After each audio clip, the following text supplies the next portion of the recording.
Hi, I'm Mrs. Gilbert. I'm here with you to teach Algebra 2. I generally teach Algebra 2 at LaFleur High School. The next 6 weeks at Algebra 2. So we're going to go over our first essential concept, which is graphing exponentials and logarithmic functions, and we're going to focus on exponential today. All right? And if we get to it, I'm going to model some exponential functions as well. All right, so it's been in the news a lot lately, especially a couple of weeks ago when the coronavirus was first coming out. We saw all these crazy graphs, and they were talking about exponential growth. And it's kind of calmed down as we've tried to not have exponential growth. But I thought it'd be kind of interesting to remind you guys that you have been seeing these in life, right? And this is just kind of a local one that we're doing, because it's still kind of going on, but hopefully we're kind of flattening, right? This one I found kind of funny. Time spent looking at exponential graphs. We started in January, nobody really looked at them right, and then by the time March came around, everybody was looking at them. And if you're doing Algebra 2, you're going to continue that into April. So I want you to think for a little bit as we go about this. Would you rather double $1 for a week or get $50 at the end of that week? All right? So think about that as I get the next slide set up.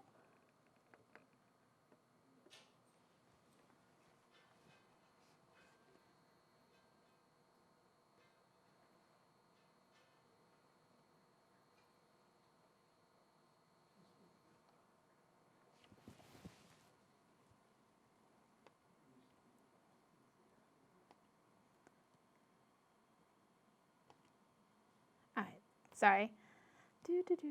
It's a little slow. All right, so our initial day, we are going to start at $1, right? So that's what we're starting at, and by the end of the week, we want to know if it's more or less than 50, okay? So I had some issues touching the smartboard, so we're going to try the mouse. So the first day, we're going to double it. So we have $1, and then we're going to double it, and so we're going to have 2. So from there, so we have $2, all right? Okay. And so the second day, we're going to take that $2 and we're going to double it again. So we have $2, and doubling it will give us 4. Everybody's good with that? Okay. So right now, we're definitely under that $50, right? So we're going to double it again.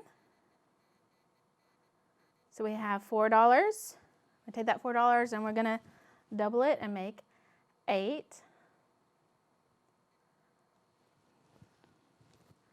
Interesting, right? Let's get it down to 100%. So we can write. All right. So we have $8.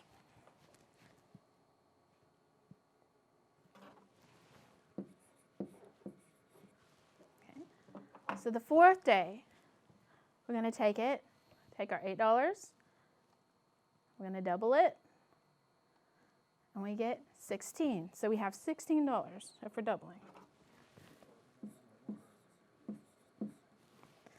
Okay. So we have 16. We're going for the 5th day. So if it was Monday, Tuesday, Wednesday, Thursday, so we're going on Friday, right? So 16 plus another 16, which we can't even see, right? So we're going to go up to 32, because 16 plus 16 is 32.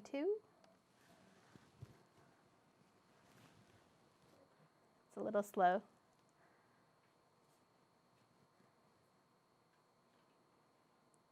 So we have 32.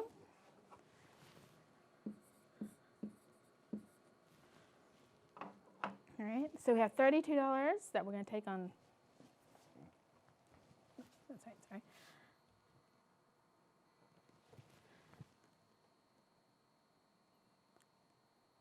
$32 on day 6 up to, again, $32 again, which would give us, hopefully if you're keeping track, 64.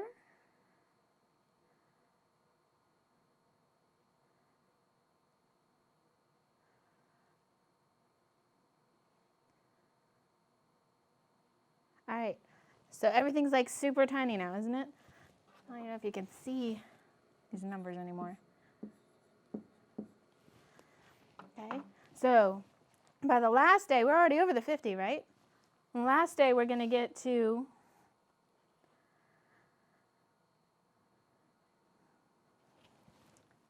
well, 64 plus 64 is 128, which my smart board doesn't even show all of it, right?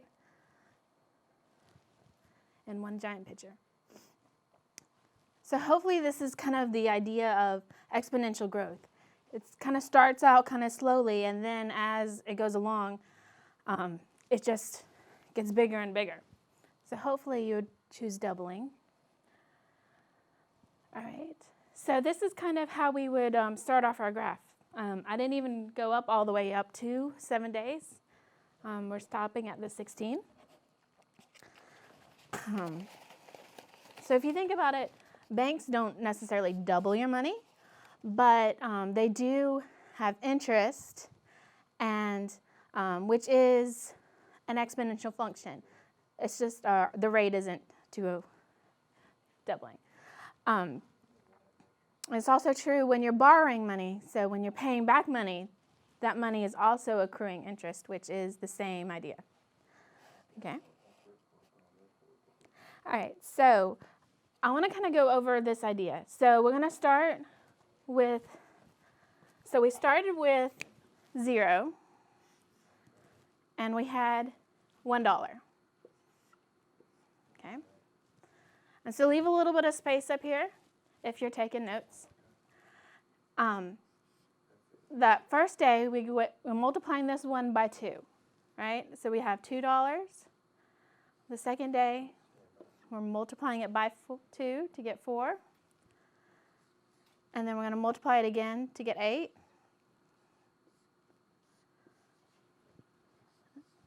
At 32. So as we look at these numbers, I want you to think about what we're doing, right? Because this first one, we have 1, and we're multiplying this 1 times 2, right? So to get this, we multiplied this 1 times 2. That's what we did, right?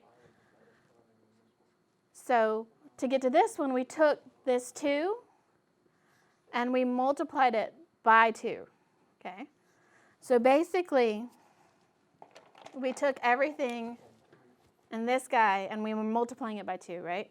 So if you think about it, we're still multiplying this 1, right? So it's kind of this, I'm just going to plug in what we had before for our number.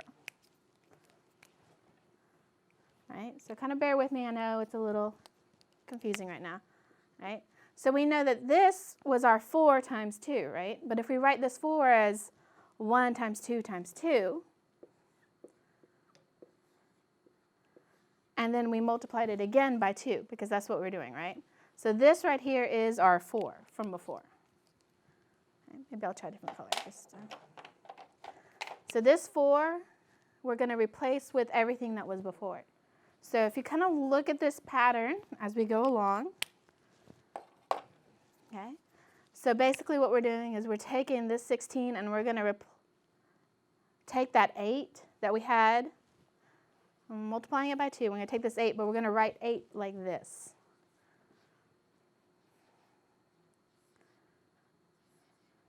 If that makes, so we're going, okay? So we're taking this 8 and replacing it. So if you're kind of seeing the pattern that's going on,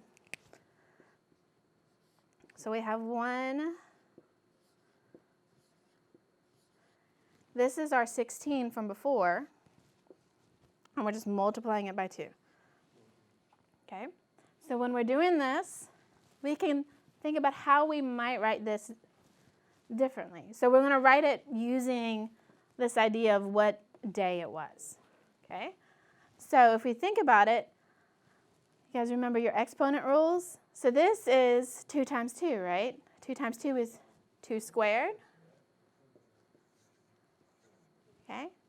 So you can think of this as 2 to the first power, right? 2 to the third, 2 to the fourth, and 2 to the fifth, and so on, right? Okay.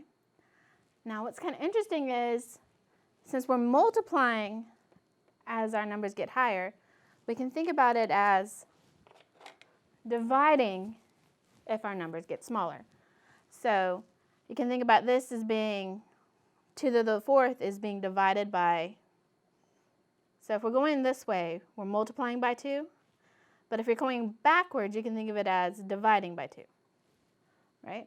So we're taking 32, dividing it by 2 to get 16, dividing it by 2 to get 8, dividing it by 2 to get 4, dividing by 2 to get 2. And if you think about it, 2 divided by 2 is 1. So, but we can keep that pattern going backwards to negative numbers, right? So we have negative 1. So if we're dividing 1 by 2, you can say it's just 1/2, because we're taking 1 and dividing it by 2, because we're continuing that pattern, right? So this would be 2 to the 0 power, which is always 1, right? And this would be 2 to the negative 1 power, which would be 1/2, okay? So we can do negative 2, and if we divide it again, we would get 1/4. All right?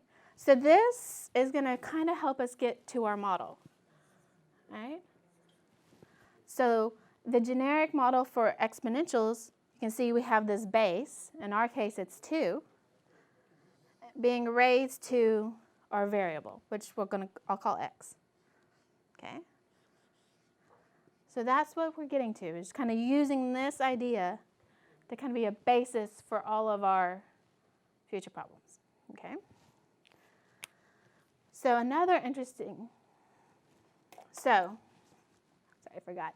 As we're going through and we're going backwards, you can kind of see that we're going to get smaller fractions, right? The denominator is just going to get bigger and bigger as we go along, right? So if you remember your rules of multiplication, as we go backwards, as our numbers get smaller, right? So -3, -4 is smaller.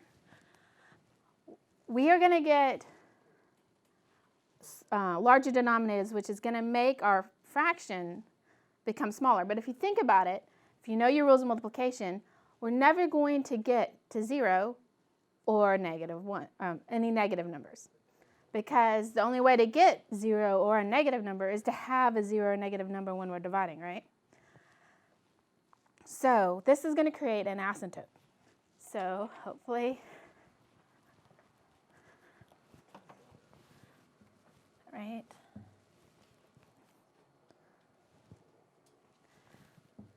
There it is. All right, so as we connect our lines and we're going down, let me use the mouse just in case. So we're connecting our lines, and so if we were going this way from left to right, we would be getting bigger and bigger.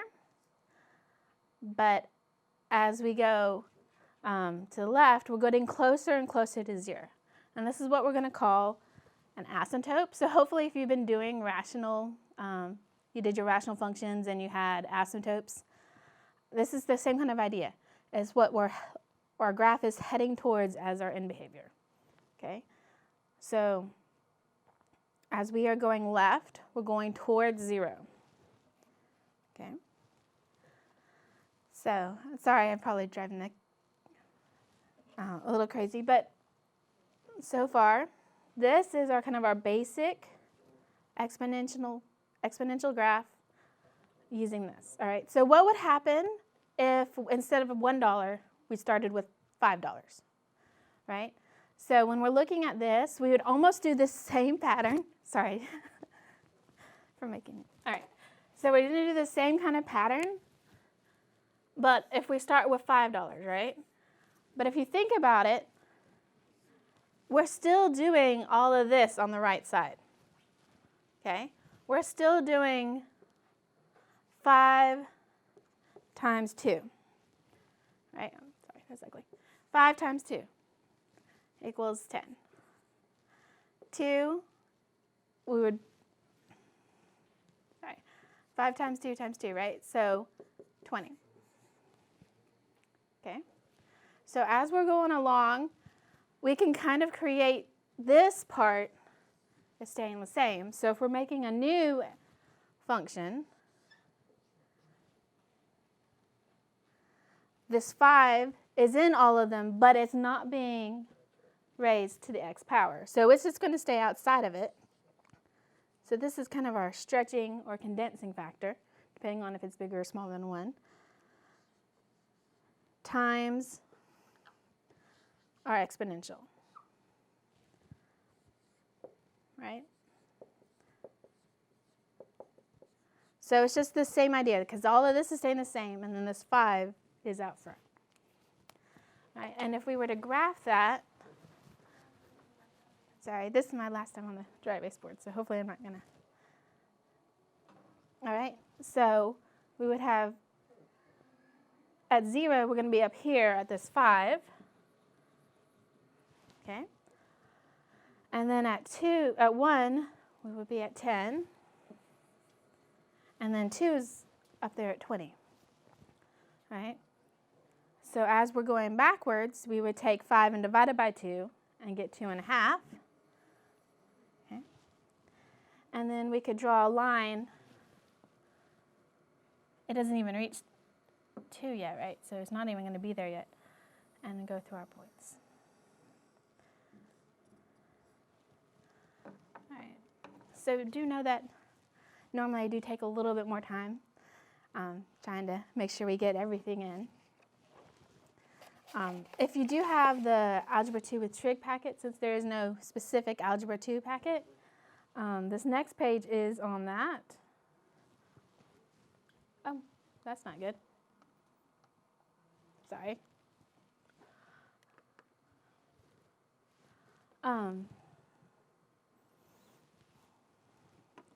Should have closed that. Okay.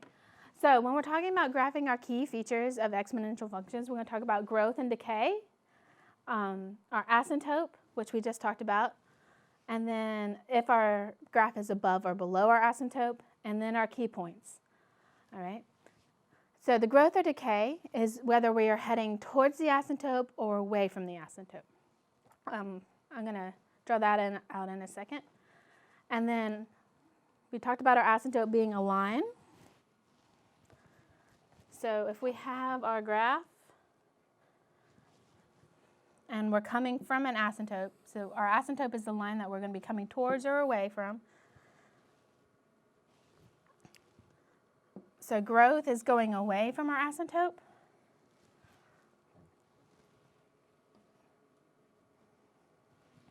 And then decay is going to be going towards our asymptote, right? So we're always looking from left to right. We're going towards our asymptote for decay or away from it for growth, okay? Our asymptote, so we talked about how we were modeling it. So we have our y equals a, which is our stretching or condensing, b, which is going to be our base, which in our case before was 2, and then we're going to raise it to our exponent, which is an x. Okay? So our asymptote is going to be what we're heading towards. So for most of our cases to begin with, it's going to be 0, but I'm going to go ahead and add a constant out here. So if we have another term that's not being affected by our exponent, that is actually going to be our asymptote. So it's going to be shifted up or down. So that would be y equals c. And if we know it's above or below it, depends on the a. Okay? If a is positive, it's above it. If a is negative, it's below it. Okay? And our key points are basically when the exponent equals -1, 0, or 1. So to begin with, as x just going to be -1, 0, or 1. And those are going to be points on our graph. They're the points where the curve happens on our graph. right? So those are going to help us find those points.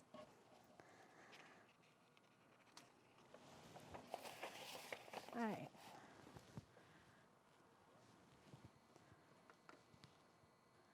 So when we're looking at the exponential growth or decay, we're going to be seeing that for growth is whenever our b, our base, is bigger than 1. Okay? So if this is bigger than 1, we're always going to be heading away from our asymptote. So if we have an asymptote, okay, we're going to be heading away from it. Okay? So we're going to be going away. And it can also be below it, right? So this is where a is positive, and this is where a is negative. Okay, and if you can kind of see, so we're going, so this one is farther away than this one. Okay? And again, if it's decay, we're going towards it. So this is our asymptote, and we're going to be getting towards our asymptote. Okay? And again, a is positive up here, and a is negative down here. You can kind of see that the distance is getting closer and closer to our asymptote.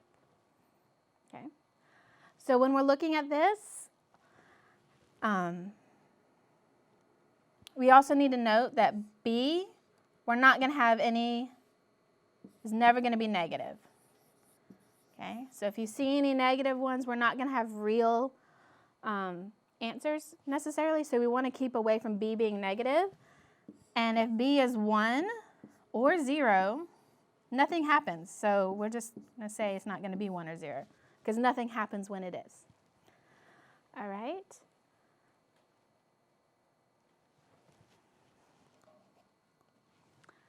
As I need to be wrapping it up, there's one more thing that I do want to mention is sometimes exponential decay, oh, I forgot to say, that's between 0 and 1.